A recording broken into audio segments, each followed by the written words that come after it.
बहुत समय पहले एक समृद्ध राज्य था जहां एक राजा और उसका एकमात्र बेटा राजकुमार अर्जुन रहता था। अर्जुन बहुत बुद्धिमान था, लेकिन उसकी एक बड़ी कमी थी। वह समय की अहमियत को नहीं समझता था। उसे लगता था कि जीवन में कुछ भी जल्दी नहीं होता और समय हमेशा उसके पास होता है। राजा ने उसे कई बार समझाया, बेटा, समय सबसे मूल्यवान चीज है। हर क्षण का उपयोग करो, वरना तुम्हें पछतावा होगा। लेकिन अर्जुन ने इन शब्दों को हल्के में लिया।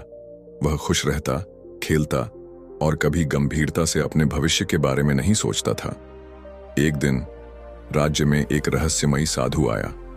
उसने राजा से कहा, महाराज, मैं आपके पुत्र को एक अनमोल शिक्षा देना चाहता हूं।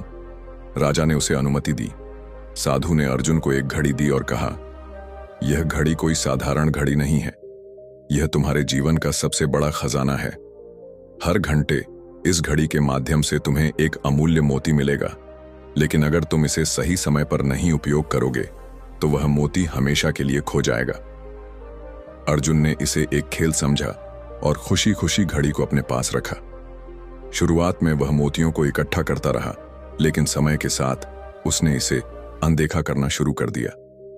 उसे लगा कि उसके पास अनंत समय है और वह घड़ी की आवाज को नजरअंदाज करने लगा। कुछ महीने बाद राज्य में एक बड़ी आपदा आई। अचानक राजा को एक बड़ी समस्या का सामना करना पड़ा। अर्जुन, जो अब तक आराम से जी रहा था, इस समस्या के हल में अपनी मदद नहीं कर पाया।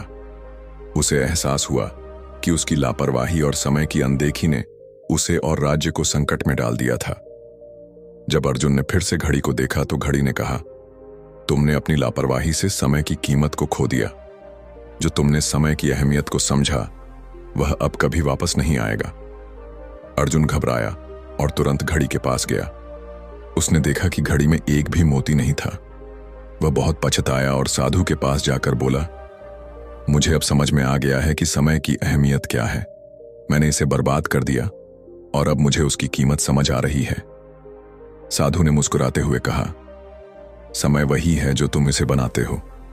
जब तुम इसे सही दिशा में लगाते हो, तब तुम इसे अपना सबसे बड़ा खजाना बना सकते हो।